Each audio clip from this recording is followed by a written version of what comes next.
हा हे बटाटे किती आहेत आई? 4. काय ते सोलून कट केलेले आहेत का? 4 बटाटे.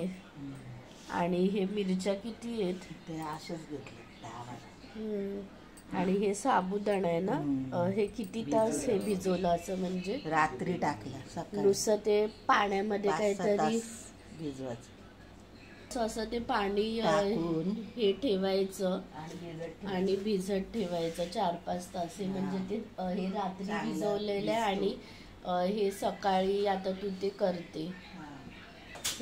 हा कसले आई तेल आहे? शेंगदाणा तेल आहे. अच्छा, उपवासाला हाच तेल काहीतरी यूज करतो ना आपण. 1 चम्मच जिरा, 1 चम्मच की अजून थोडंसं? 1 आणि थोडं. 1 आणि थोडं. हे बटाटे टाकते ना आई. आता ते उडणार तर झाकण ठेवायला लागेल. आता हे मिरचीचं काय ते वाटलेलं आहे, ओबड धोबड ते आता टाकायचं आहे ना ते सगळंच. मिरचीचं पेस्ट, सगळंच ठेचा, हे सगळं टाकायचं. काय काय जण असं ते कट करूनच टाकतात ना आई हे मिरची. ते हे कधी कधी घाई असली की. तरी हे काय 1 चम्मच मीठ थोडं याच्यामध्ये. साखर किती चम्मच?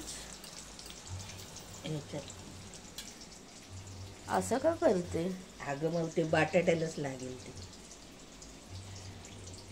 थांब, बोल काय? म्हणून वाफेला ठेवायचं. अच्छा, हे किती तास हे ठेवायचं? 5 मिनिटं. आणि जर उकडलेलं जर असेल तर सगळं एकदम टाकायचं. अच्छा, आता हे वाफेला ते किती मिनिटं मम्मी? 5 मिनिटं.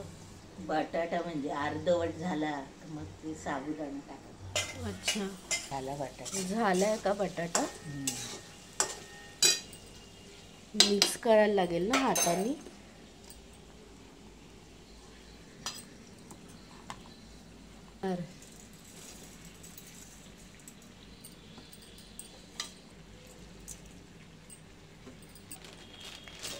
शेंगदाण्याचं कूट आहे किती चम्मच टाकणार?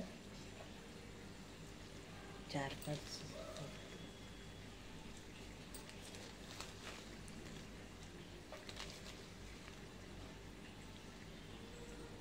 हे काय आता घातलं की मम्मी झालं ना. 5 मिनिटं हे ठेवलं की घाट हे घाटून काय झालं. म्हणजे जास्त वेळ आता नाही ठेवायचं. 4-5 मिनिटं ते घाटायचं, 2 मिनिटं ठेवायचं आणि मग झालं ना, आपली डिश रेडी आहे.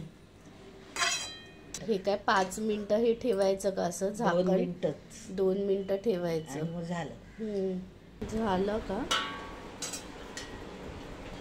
काय? घाटायचं मोठा करून काय ते घाट हे घाटायचं 2 मिनिटासाठी अजून.